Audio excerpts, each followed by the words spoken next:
Welcome to this short Q&A for Introduction to Canadian Studies.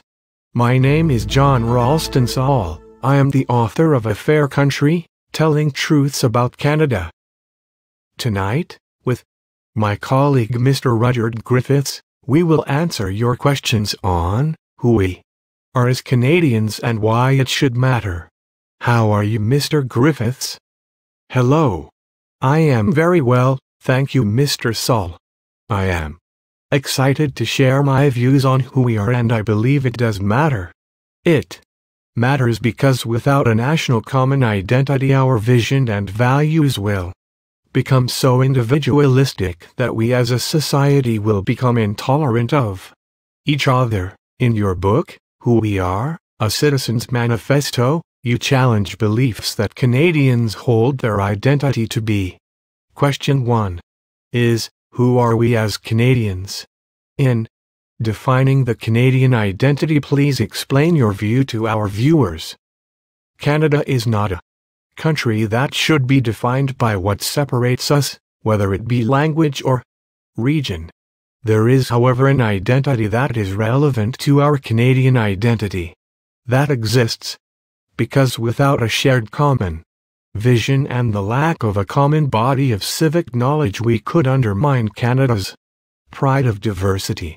With Canada's declining civic literacy and personal liberty, freedom will not last. The drawback of an unencumbered Canada that flourishes regionally across the country will be replaced by an assembly of unencumbered members that are intolerant and isolated, who will pursue in self-interest and their own self-affirming prejudices. What about your view, Saul? Thank you, Mr. Griffiths. It is important because not only will we lose what we pride ourselves as being, a diverse country, but without a common vision we will grow distant and lose what has taken over 4 centuries of immigration and cultivation. We as Canadians have been shaped by 3 pillars. These pillars consist of Aboriginals, the Francophone and the Anglophones.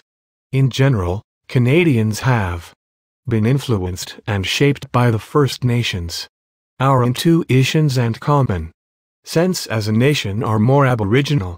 Until we all come to the realization of who we will be unable to act constructively. We are a meta-civilization. Well said, Mr. Saul. However, the notions of a national identity, having shared responsibilities for a common purpose, is out of date.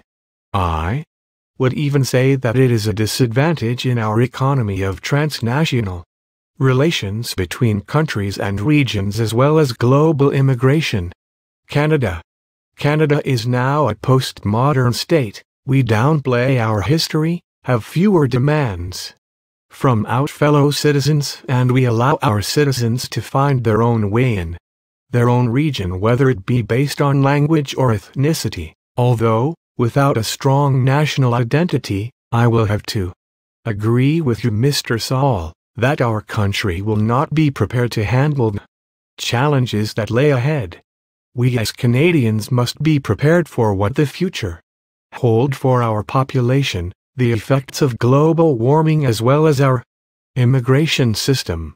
I believe that who we are and why it matters can be found in our nation today simply by looking at how loyalty is vital for Canada's survival. I will introduce Martel's metaphor of Hotel Canada that gives substance to the notion that the exceptionalism of Canada is the indeterminate nature of our national identity. I see.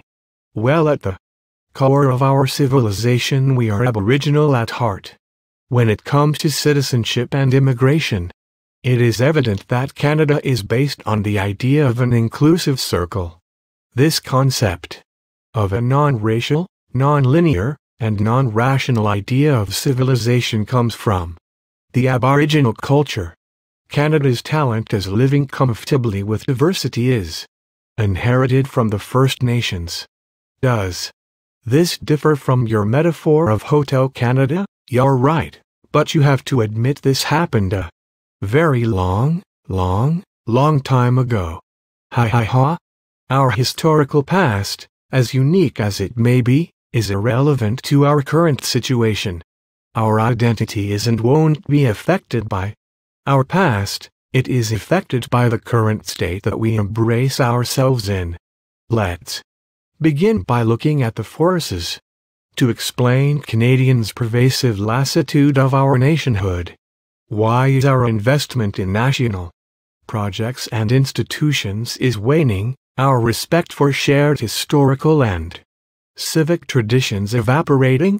Canada is ambitious and has changed and is prospering economically and politically.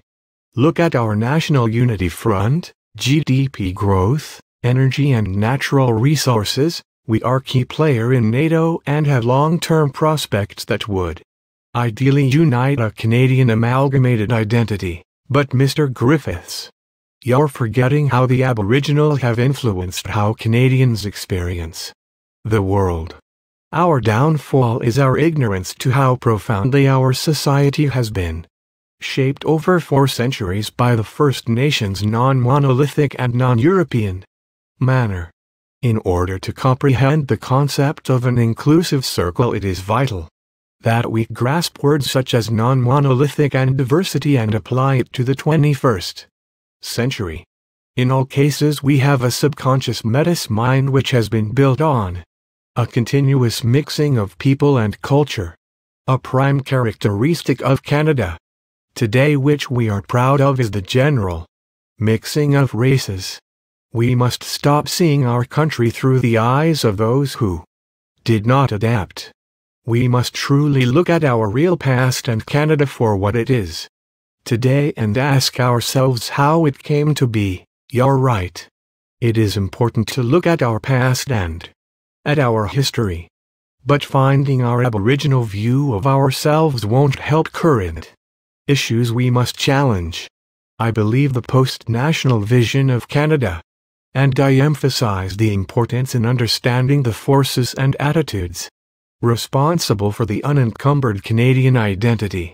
Look at the distrust that Canadians have in government institutions. Studies in my book reveal that distrust is higher in Canada than most, exhibiting the declining levels of confidence correlate to the terms of self-identification. Canadians are identifying with their provinces and are invested in their community in new forms of political expression and away from formal politics. Canadians are choosing personalized concepts of community and belonging. Canadians are choosing to be away from formal politics, which results in low levels of civic literacy. Although Canada is praised for its unique multicultural diversity, without a unified identity within Canada, the regional subcultures will be so embedded in themselves as opposed to the country as a whole that it will lead to a fragmented society of self-interested, intolerant and isolated individuals. What about colonialism? Colonialism is denying our reality in favor of an imaginary special position inside the mythology of someone else's empire. This position is not real, it cannot exist, because these empires have their own purpose.